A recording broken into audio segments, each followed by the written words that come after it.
دین اسلام اپنے ماننے والوں کو یہ سبق دیتا ہے کہ دنیا میں زندگی ضرور گزاریں، اللہ تعالیٰ کی عطا کردہ نعمتوں سے نفع ضرور اٹھائیں، اچھا لباس پہنیں، اچھا کھانا کھائیں، رزق اگر حلال ہو تو اچھا گھر بنائیں، لیکن دنیا سے دل نہیں لگانا، اپنی طبیعت کے اندر صرف دنیا کے مال کی محبت ہی کو جگہ نہیں دینی۔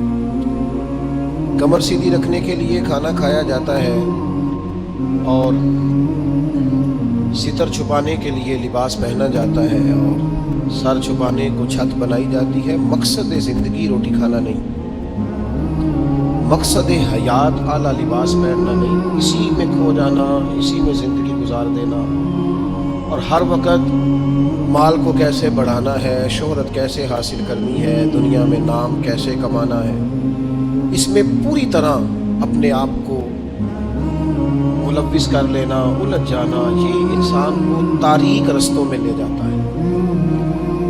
سب سے بڑا نقصان یہ ہوتا ہے کہ دل سخت ہونے لگ جاتا ہے، مفاد پرستی کی وجہ سے انسان صرف لالچ کے ساتھ انسانوں سے پیار کرتا ہے، اس کے اخلاص کے رشتے آہستہ آہستہ ختم ہونے لگتے ہیں اور اسے خود محسوس ہوتا ہے کہ یار میری زندگی کوئی خاص معنی نہیں رکھتی، میں ایک ایسا شخص ہوں جس کا کام ہی صرف پیسہ کمانا ہے، جس کا کام ہی صرف دنیا میں نام پیدا کرنا ہے، کوئی معنویت نہیں، حساسیت نہیں، کیفیات سے خالی ہو جاتا ہے بندہ۔ اللہ تعالیٰ نے قرآن مجید کے اندر اس حقیقت کو بیان کیا، ارشاد فرمایا المال والبنون زینت الحیات الدنیا، فرمایا مال اور اولاد یہ جیتی دنیا کا سنگھار ہے۔ مال اور بیٹے، مال اور اولاد یہ حسن ضرور ہیں، پر جب تک بندہ زندہ ہے اتنی دیر تک، یہ جتنی آپ اور میں خود اندازہ کر لیں کہ زندگی کتنی کو لمبی ہوتی ہے آج کل، فرمایا یہ اتنی دیر تک زینت ہے جب تک انسان زندہ ہے، والباقیات الصالحات، اور فرمایا باقی رہنے والے تو نیک عمل ہیں، جو چیزیں باقی رہیں گی، جن کا اجر ملے گا، جو قیامت میں سامنے آئیں گی، وہ صالحات ہیں۔ والباقیات الصالحات خیر عند ربک، اور فرمایا باقی رہنے والی جو اچھی باتیں ہیں، جو اچھا عمل ہے، اس کا ثواب تمہارے رب کے پاس ہے، اور صرف ثواب نہیں، ثواب و خیر عملا، اور وہ بڑی ہی بہتر چیز ہے جو اللہ کی بارگاہ میں، وہ بہترین تحائف ہے تمہارے لیے جو قیامت میں ملے گی۔ نبی کریم صلی اللہ تعالیٰ علیہ وسلم نے لوگوں کے سامنے دنیا کی بے ثباتی کو بیان فرمایا۔ حضور نے اپنے غلاموں کو یہ سبق دیا ہے کہ تم تھوڑی دیر کے لیے دنیا میں آئے ہو، اور اپنے لیے بھی سرور کائنات علیہ السلام نے یہی پسند فرمایا، فرمایا میں کوئی تمہاری دنیا سے نفع اٹھانے نہیں آیا، تھوڑی دیر وقت گزارنے، ڈیوٹی کرنے آیا ہوں، پھر اللہ کے حضور چلے جاؤں۔ اور امت کو بھی یہ سبق دیا کہ مسافروں کی طرح، راہگیروں کی طرح تم نے وقت گزارنا ہے، تم نے اس طرح کا ماحول نہیں بنانا کہ تم سمجھو کہ صرف ایک ہی جہان ہے، اس کے بعد معاذ اللہ کوئی زندگی ہی نہیں ہے۔ ایک زندگی اس کے بعد ہے، مرنے کے بعد جو اللہ تعالیٰ جنت میں بندے کو انعامات عطا کرے گا، اس کے لیے جد و جہد کرو۔ حضرت مولا علی شیر خدا رضی اللہ تعالیٰ عنہ روایت فرماتے دو قسم کے بیٹے ہوتے ہیں، ایک دنیا کا بیٹا ہوتا ہے، ایک آخرت کا بیٹا ہوتا ہے۔ فرمایا دنیا کے بیٹے نہ بننا، آخرت کے بیٹے بننا۔ اور نبی کریم علیہ السلام نے فرمایا وہ لعنتی ہے جو درہم و دینار کا بندہ بن گیا۔ بندہ تو اللہ کا بننا چاہیے تھا، لیکن اس نے لعنت کٹھی کی ہے، یا درہم کا بندہ بن گیا یا دیناروں کا بندہ بن گیا، یعنی مال دولت سونا چاندی اس کا بندہ بن گیا، حالانکہ اسے اللہ کا بندہ بننا چاہیے۔ اتنا اپنے آپ کو لالچی کر لینا، اتنا حریص کر لینا کہ مطلب سارا کچھ ہی دولت بن گئی، ہر چیز کو دولت کے نقطہ نظر سے دیکھنا شروع کر دیا۔ اس قدر زیادہ لوگ الجھ گئے کہ قرآن مجید نے کہا الہاکم التکاثر حتی زرتم المقابر، فرمایا تمہیں غافل کر دیا ہے مال کے لالچ نے، یہاں تک کہ تم نے قبروں کے منہ دیکھ لیے، یعنی مرتے دم تک صرف پیسہ اکٹھا کیا ہے۔ صرف اور صرف اپنی ذات کے فروغ کے لیے، اپنے میک اپ کے لیے، اپنے آپ کو بنانے، سنوارنے، دکھانے، نام پیدا کرنے میں وقت ضائع کر دیا. اور یہ بہت بڑا مسئلہ ہے ہمارے دور کا. ہم اپنے ذاتی قد کو اونچا کرتے رہتے ہیں ہر وقت، میرا نام ہو جائے، پتہ چل جائے کوئی. اور سیانے سیانے بندے، معاملہ فہم بندے، مدبر آدمی، ایسا نہیں کہ بیوقوف ہیں، سمجھدار ہیں، لیکن بیچارے تصویروں کے چکر میں پڑے ہوئے ہیں، فوٹو بازی کر رہے ہیں. آپ حیران ہوں گے کہ ہماری قوم ایک طرف یہ ہے کہ لوگ بیچارے بلوں کے لیے پریشان ہیں کہ ان کے پاس ادا کرنے کو پیسے نہیں، اور دوسری طرف ہمارے پاس اتنا پیسہ ہے کہ صرف بڑے سارے بورڈ پر ہم نے بڑی ساری ایک فلیکس لگوائی ہے جس کی کوئی ضرورت نہیں تھی. اس پہ عید مبارک لکھا ہے، اور مسئلہ عید مبارک کا نہیں تھا، وہ جو جس کی نیچے فوٹو لگی تھی نا، اس نے ذرا دکھانا تھا کہ میں بھی یہاں رہتا ہوں. لیکن یہ کیا ہے بھلا؟ یہ وہ نفس کی تسکین ہے، یہ وہ قرار ہے کہ جس کے پیچھے تھک گئے لوگ، یعنی کو تھوڑی تعریف کر دے دل ٹھنڈا ہو گیا، سکون آ گیا. ذرا پتہ چل گیا 10 آدمی مجھے جانتے ہیں، کوئی تسلی ہوگی. یہ اتنی بڑی نفس پرستی میں انسان لگ جاتا ہے کہ پرانے جو حکمران ہوتے تھے انہوں نے وظیفے پہ لوگ رکھے ہوتے تھے کہ تم نے ہماری تعریفیں کرنی، تنخواہیں ملتی تھی خوش آمدید کرنے، شعراء کو خریدا جاتا تھا ہمارے مناقب لکھو، نفس کی تسکین. لیکن کچھ رب کے بندے ایسے بھی تھے جنہوں نے قرآن جب غور سے پڑھا، جنہوں نے احادیث مبارکہ کو بالغ نظری سے دیکھا، جنہوں نے صحبت رسول قریب سے اٹھائی، تو انہیں طے ہو گیا کہ اصل گھر تو آخرت کا گھر ہے. والآخرۃ خیر وابقیٰ، آخرت خیر والی بھی ہے، ہمیشہ باقی رہنے والی. جب یہ طے ہوا تو پھر ان لوگوں کی صورتیں لوگوں کے سامنے آئیں، تو ان کی زندگیاں بھی لوگوں نے دیکھی، تو عش کر اٹھے. ان پہلی صف کے زاہدوں کو دیکھو گے نا، تو جب سب سے پہلے نام گنو گے تو ان میں ایک نام حضرت عمر فاروق کا بھی ملے گا. معاذ اللہ ثم معاذ اللہ، نقل کفر نہ باشد. کچھ لوگ ایسے بھی ہیں رفس زدہ، اور ایسے لوگ جنہوں نے معاذ اللہ ثم معاذ اللہ صحابہ کے بارے میں جن کی رائے ٹھیک نہیں. آپ حیران ہوں گے کہ جو معاذ اللہ ثم معاذ اللہ حضرت عمر کے بارے میں رائے ٹھیک نہیں نہ رکھتے، یہ کمال ہے نا. جو رائے ٹھیک نہیں رکھتے، یہ وہ بھی کہتے ہیں کہ 10 سال سے زیادہ وقت تک 24 لاکھ مربع میل پہ حکومت کرنے والے اس شخص نے اپنے گھر میں 1 روپیہ بھی نہیں جانے دیا. آپ اسے چھوٹی بات سمجھتے ہیں؟ بہتا دریا ہو اور بندہ کہے نہیں میں نے خشک رہنا ہے، یہ کیسے ہو سکتا ہے؟ یعنی کٹر مخالف بھی کہتا ہے کہ نہ مال خزانہ میں سے کوئی عمر کی جیب میں آیا ہے، نہ عمر فاروق کی اولاد کی جیب میں آیا ہے، انہوں نے آنے دیا ہی نہیں. وہ جو زہد تھا نا، ذہن بن گیا تھا کہ دنیا نہیں کٹھی کرنی، آخرت بچانی ہے. اور یہ ایک بات اور بھی ذہن میں رکھ لیں، زہد سے مراد یہ نہیں کہ بندے کی جیب میں کوئی شے نہ ہو تو پھر وہ زاہد ہوتا ہے. حضرت سلیمان بھی زاہد تھے پر انہوں نے دنیا پر حکومت کی ہے. زاہد تھے جناب یوسف علیہ السلام بھی، پر حکمران بھی تھے. کوئی نہیں ملے گا اتنا بڑا زاہد جتنے بڑے زاہد اور پرہیزگار حضرت عثمان غنی تھے. پر گھر میں لاکھوں کروڑوں پڑے رہتے تھے. پیسہ ہونا اور بات ہے، لیکن دل پیسے سے لگا ہونا یہ اور بات ہے. حضرت عمر رضی اللہ تعالیٰ عنہ کی زندگی ساری پڑھ لو اور غور سے پڑھ لو. معاذ اللہ کوئی ناقدانہ انداز میں بھی پڑھ لے، مخالف آئے میدان میں، ایک بات ماننی پڑے گی کہ دائیں بائیں آگے پیچھے دولتیں پھرتی رہیں، پر فاروق اعظم کی نظر کو دولت لبھا نہیں سکی. ان کا دھیان سیدھا یا بیت اللہ شریف کی طرف رہا ہے یا گنبد خضرا والے محبوب کی طرف رہا ہے. لبھایا نہیں کسی چیز میں، نا نا نا، کوئی چیز قریب آ ہی نہیں سکی. حضرت سعد بن ابی وقاص رضی اللہ تعالیٰ عنہ کا ایک قول ہے، اور درجنوں بیسیوں سینکڑوں باتوں اور کتابوں کا نچوڑ ہے. حضرت سعد بن ابی وقاص رضی اللہ تعالیٰ عنہ بیان کرتے ہیں، مصنف ابن ابی شیبہ میں موجود ہے.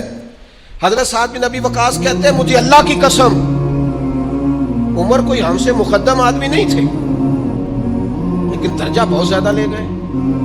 وہ پہلے نہیں آئے، ان سے پہلے بھی لوگ آئے، کوئی زیادہ آگے بڑھ بڑھ کے زیادہ کام نہیں کیا. یہ صحیح سند سے مصنف ابن ابی شیبہ میں موجود ہے. حضرت سعد بن ابی وقاص کہتے ہیں اللہ کی قسم ایک بات تھی اس کی وجہ سے عمر صاحب سے آگے نکل گئے. حضور وہ کیا؟ فرمانے لگے عمر نے دنیا داری سے دل نہیں لگایا، مال سے، لالچ سے، ہرس سے، حوث سے دور رہے عمر. ان کی دنیا سے بے رغبتی ان کو آگے لے گئے. یارو دانش مندان دا کام ناہی دل دنیا تے لانا اس ووٹی تے لکھ خامت کی تے. درویش سے پوچھا حضور، کہنے لگے حضور یہ زمین میری ہے، تو ہنس پڑے، کہنے لگے تیرے سے پہلے کس کی تھی اور تیرے بعد کس کی ہوگی؟ دانش مندان دا کام ناہی دل دنیا تے لانا اس ووٹی تے لکھ خامت کی تے. جو کیتا سو کھانا، تو کھا جاتی ہے. روز نیا خامت کرتی ہے یہ دنیا، ہر روز نیا حکمران بناتی ہے. آپ کے ملک میں کئی وزیر اعظم ہیں جو زندہ ہے، پوچھتا کوئی نہیں. کئی صدور رہ چکے ہیں، زندہ ہے، پوچھتا کوئی نہیں. دنیا کا جو سب سے بڑا عہدہ تھا بظاہر وہ ملا ہے، لیکن حال کیا ہے؟ کچھ بھی نہیں. جب تک کرسیوں پہ تھے حیثیت اور تھی، کرسی سے اترے تو حیثیت. حضرت عمر کی زندگی کا بڑا سبق یہ ہے کہ دنیا سے بے رغبت ہو جاؤ. جو تمہارا ہے بس وہی تم نے حاصل کرنا ہے. آنے والی نسل کو بھی ہرس، حوث، لالچ، مفاد پرستی پہ نہ لگاؤ. آپ نے ناراض نہیں ہونا. چند دن پہلے مجھے ایک یونیورسٹی میں بلایا گیا لیکچر کے لیے. وہ کہنے لگے جی مین آپ نے بات چھیڑنی ہے، بالکل مین. آخر کیا وجہ ہے کہ پڑھے لکھے سمجھدار اتنی بڑی ڈگریاں اور پھر لوگ غلط طرف نکل جاتے ہیں؟ تو میں نے کہا مجھے زیادہ تو نہیں پتا، لیکن ہم جب پڑھتے تھے نا تو جس بچے سے پوچھتے تھے نا، زیادہ بچے یہی کہتے تھے بڑے ہو کے کیا بنو گے؟ کہتے میں نے ڈاکٹر بننا ہے اور مخلوق کی خدمت کرنی. زیادہ تر یہی کہتے تھے. وہ بڑے ہو کے ڈاکٹر تو بن گئے پر اگلا لفظ بھول گئے. ڈاکٹر بن گئے وہ، لیکن مخلوق کی خدمت کرنی ہے یہ وہ. پھر انہوں نے چونکیاں رکھی ہیں 2-3، ایک پہ فیس جمع کرا لو، ایک آگے آ جاؤ، یہ اتنے پیسے مشورے کے ہیں، یہ پھر دوائی بھی وہاں سے لینا جہاں سے میں نے کہی ہے، ٹیسٹ بھی اس لیبارٹری سے کرانا جو سب کی بات نہیں کرتا، لیکن جو ہے وہ بہرحال ہے. خدا را کہیں تو دنیا داری چھوڑ دو، کسی مقام پر تو اس کو چھوڑ دو. وہ یار میں تو اس دن بڑا ہی تڑپا تھا. جس دن ایک بوڑھے نے مجھے آ کے کہا تھا پیر صاحب میں تھوڑی ماں باپ کی شان تے تقریر سنی، کیا بات ہے. لیکن آپ کو پتہ ہے آج کل بچوں سے بھی عزت کرانے کے لیے باپ کا مالدار ہونا ضروری ہے. ابا غریب ہو تو وہ بچوں کے لیے زیادہ قابل احترام. اس نے کہا یہ بھی ذہن میں رکھے. تو میں تو ٹوٹ گیا سارا اور بکھر گیا اس بزرگ کی بات سن کے. اس نے کہا وہ غیروں سے مشورے لیتے ہیں صرف اس لیے کہ ان لوگوں کی جیبوں میں پیسے ہیں، اور میں نے بھی زمانوں کو سبق پڑھایا ہے، لیکن چونکہ جیب خالی ہے تو لہذا میں زیادہ سمجھدار اور سیاںا بندہ نہیں رہا. پیسے تو نہیں. جب تک زہد نہیں پیدا ہوتا تلنے لگ گئی ہیں چیزیں، گھٹن محسوس ہوتی ہے، گھٹن. حضرت عمر کی زندگی کا زہد اصل تھا. میں آپ سے عرض کروں 2 قسم کا مسئلہ ہے ہمارے ملک میں. کچھ کو اس لیے نیند نہیں آتی کہ لائٹ گئی ہے تو پنکھا بند ہے، لیکن کچھ کا پنکھا چلتا ہے انہیں نیند نہیں آتی کیونکہ اے سی بند ہے. پکی بات بتا رہا ہوں، بالکل پکی. نہیں نیند آتی انہیں جب تک اے سی نہ چلے. عادت ہو گئی، پیدا ہی اے سی میں ہو گئے، دل لگا لیا دنیا سے، مزاج نہیں. بھائی جب تک آپ کی طبیعت میں زہد پیدا نہیں ہوتا. اچھا یہ جو غریبی امیری ہوتی ہے نا، یہ بھی احساس سے وابستہ ہوتی ہے. آپ کا ذہن بن جائے نا کہ کوئی یار کی سوچے گا تو پھر آپ گئے کام سے. اور اگر سادے کپڑوں میں آپ خوش ہیں نا تو انشاءاللہ کوئی کچھ بھی نہیں سوچے گا. اگر آپ غیر مطمئن ہیں تو پھر سارے ہی سوچیں گے کہ پتہ نہیں یار دیکھو کس طرح کپڑے پہنے. اور اگر آپ مطمئن ہیں تو انشاءاللہ تعالیٰ کسی بندے کو بھی کوئی پریشانی، کوئی ٹینشن نہیں ہوگی، کچھ بھی نہیں ہوگا. آپ کو ہے جتنا بھی اندر معاملہ، آپ سادہ زندگی میں خوش ہیں تو ساری دنیا ہی ٹھیک ہے. لیکن اگر آپ بھی بڑے پریشان ہیں کہ یار دیکھو میں مطلب اس طرح کا میں نے لباس پہنا ہے تو پھر حالات خراب ہیں. معروف تابعی ہیں حضرت عبید بن عمیر رضی اللہ تعالیٰ عنہ، وہ فرماتے ہیں میں نے حضرت عمر کو نا جمرات کی رمی کرتے دیکھا. ہم اپنے لفظوں میں کہتے ہیں شیطانوں کو کنکر مارنا. حج کے موقع پر کہتے ہیں میں نے جمرات کی رمی کرتے دیکھا حضرت عمر کو 11-12 ذی الحج کو. کنکر مار رہے تھے تو میں ان کے پیچھے تھا تو صرف پشت پر نا 12 پابند لگے ہوئے تھے. صرف کمر میں نے دیکھی کیونکہ صرف پشت میری جان 12 پہ بند لگے تھے، لیکن فرماتے ہیں جب انہوں نے رخ میری طرف کیا تو جلال وہی تھا جو حضرت عمر کا ہونا چاہیے۔ میں بڑی دفعہ کہتا ہوں، مجھے پھر کہہ لینے دو یار، روب کپڑوں کا نہیں ہوتا، کردار کا ہوتا ہے۔ آپ کپڑوں سے روب ڈالنا چاہتے ہیں، بڑے بڑے موبائل ہاتھوں میں پکڑ کے روب ڈالنا چاہتے ہیں، بڑی گاڑیوں سے اتر کے روب ڈالنا چلتے، کوئی نہیں ڈلتا۔ اب تو بھائی دنیا ایک سے ایک بڑھ کر ہے۔ روب آپ کے کردار و عمل کا ہوگا، روب ہوگا آپ کی شخصیت کے وقار کا، آپ کی وفاداری کا روب ہوگا۔ حضرت عمر رضی اللہ تعالیٰ عنہ کی زندگی میں جو زہد تھا، اچھا انہوں نے بہت سارے گورنروں کو پکڑا، کہا تو ریشم کا لباس پہنتا ہے، یا تو نے مال بنا لیا ہے، چلا ادھر۔ اور جب بھی کسی کو گورنر بناتے تھے پہلے لسٹ بناتے تھے اس کے پاس کیا کیا ہے، اور وہ لسٹ اپنے پاس رکھ لیتے تھے۔ 6 مہینے سال میں اگر اس کے مال میں اضافہ ہوتا تو فارغ کر دیتے، لیکن کوئی بندہ انگلی بھلا کیوں نہیں اٹھاتا تھا؟ یہ بھی سمجھے، کوئی انگلی اس لیے نہیں اٹھاتا تھا کہ پتا تھا کہ اگر ہمیں ڈانٹتے ہیں نا تو گھر اپنے بھی کوئی چیز نہیں لے کے جاتے۔ آپ غور فرمائیے گا میری بات پر، اور ہمیشہ اس بات کو یاد رکھیے گا، یہ جو ہمارا اعزاز ہے، یہ جو ہماری طبیعت ہے کہ ہمیں پروٹوکول سسٹم چاہیے، اور یہ بہت ساری جگہوں پہ ہے۔ کبھی کبھی اس سے دل بڑا اکتا جاتا ہے، پریشانی ہوتی ہے کہ یار کوئی تو بندہ اس سے باہر ہو۔ یہ ابھی حج کا سیزن آیا تھا، میرا ذاتی تبصرہ اس پر یہ ہے کہ کم از کم حج سے تو وی آئی پی سسٹم ختم کریں آپ۔ 15 لاکھ میں بھی بندہ حج کرنے جا رہا ہے اور 42 لاکھ میں بھی بندہ حج کرنے جا رہا ہے۔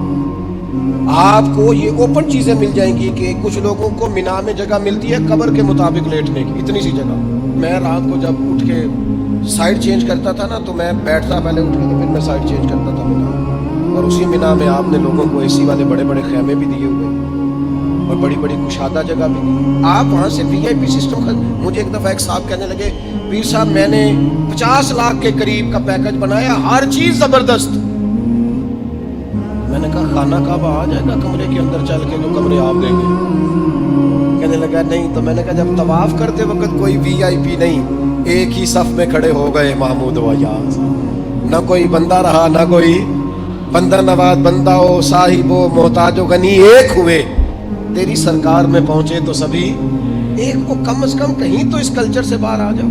کلچر بن گیا ہے، وہاں کیٹاگری ہیں، پوچھتے ہیں آپ نے اے میں جانا ہے، بی میں جانا ہے، سی میں جانا ہے۔ آپ کو سادے لفظوں میں کہتے ہیں جنہ گڑ پاؤ گے ہونا میٹھا ہو، جتنے پیسے خرچیں گے اتنی آپ کو وی آئی پی ہوٹل ملے گا، وی آئی پی سواری ملے گی، وہاں سسٹم ملے گا۔ کم از کم کسی جگہ تو مسلمان چھوڑ دیں۔ صحابہ فرماتے ہیں جناب عمر جب حج کرنے گئے اور امیر المومنین گئے، اور امیر وقت اس وقت خطبہ حج دیتے تھے، نمازیں پڑھاتے تھے، فرماتے ہیں کوئی کسی قسم کا پروٹوکول نہیں تھا۔ جہاں گرمی زیادہ ہوتی تھی ویسے درخت کے نیچے آرام کرتے تھے، جہاں گرمی زیادہ ہوتی تھی وہاں حضرت عمر اپنی چادر اتارتے تھے، درخت کی ٹہنیوں پہ ڈال لیتے تھے، چھاؤں ذرا گھنی ہو جاتی تھی اس کے نیچے آرام کر لیتے تھے۔ اگر کہیں جگہ پتھریلی ہو جاتی تو وہ زمین پر چادر بچھا لیتے اور وہیں آرام کرتے۔ اور ایک نقطہ میرے ذہن میں آیا ہے، میں آپ کی خدمت میں عرض کر رہا ہوں، میرا خیال ہے کہ جب امیر وقت اس طرح کا ٹائم گزارتا ہے تو پھر غریبوں کو بھی غریبی یاد نہیں رہتی، پھر کلچر ہی بدل جاتا ہے ملک کا، پھر کوئی بندہ شکوہ نہیں کرتا، وہ سمجھتا ہے یار مطلب جب ہمارا امیر اس طرح ہے۔ لیکن جناب امیر صاحب اترے گاڑی سے اور 4 چھتریاں ان کے سامنے کر دی جائیں اور ہٹو بچو اور پیچھے ہٹ جاؤ کا رنگ ہو، پھر کیفیات کچھ اور ہوتی ہیں۔ اپنی زندگی کو سادہ کریں، اپنے اٹھنے بیٹھنے کو سادہ کریں، اپنی غذاؤں کو سادہ کریں، اپنی ملاقات سے تکلف نکال دیں۔ آپ کیا ہیں، کچھ ہیں، کوشش کریں کہ ان اللہ اچھے مومن بننے کی کوشش کریں۔ باقی اس کلچر سے جتنا آپ اپنے آپ کو بچائیں گے، سوسائٹی میں خوبصورتی پیدا